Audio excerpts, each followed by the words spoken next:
మీకేం కోపం వచ్చిందో ఏం భ్రమల పడ్డారో పాలిచ్చే బర్రెను ఆయన అమ్మేసి దున్నపోతుని తెచ్చుకున్నారు. ఇక తర్వాత ఏం నడుతుందో 3వ నెల మీరు కళ్ళారా చూస్తున్నారు.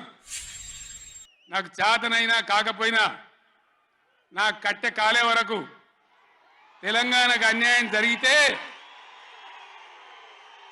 చివరి శ్వాస దాకా కూడా పులిలాగా లేచి కొట్లాడతా తప్ప పిల్లిలాగా ఉండను.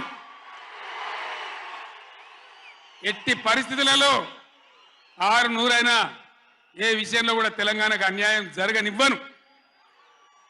కొట్లాడదాం. కృష్ణా జలాలు కేఆర్ఎంబి అంటే కృష్ణా రివర్ మేనేజ్మెంట్ బోర్డుకు భద్రపల్లాగబోయి అప్పచెప్పినారు ఈ గవర్నమెంట్. ఇది చిల్లర మల్లర రాజకీయ సభ కాదు, రాష్ట్ర ప్రభుత్వానికి కాదు, రాష్ట్ర నాయకులకు కాదు.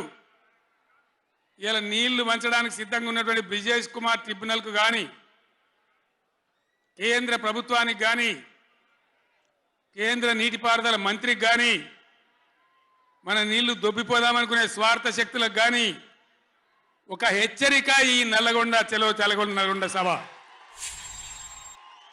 చలో నల్గొండ ఇయ్యంగానే పిక్క పిక్క చచ్చుడు ఇజ్జతమానం పోతుంది రాబాయి. కేసీఆర్ బొబ్బ పెడితే ఏం చేస్తామంటే ఏం చేస్తామని చేతులు విసుకొని కాళ్ళు విసుకొని అర్జెంటుగా బడ్జెట్ పక్కకు పెట్టి శాసనసభలో తీర్మానం పెట్టింది.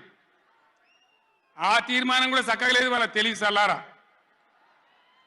సాగునీళ్ళు తాగునీళ్ళు అని పెట్టినరు, కరెంటు ఉత్పత్తి పెట్టలేదు. మళ్ళీ దానిలో ఆ తీర్మానంలో కూడా అంత తెలివి తక్కువ తీర్మానం అది పెట్టి ఇక మామ అనిపించుకున్నారు.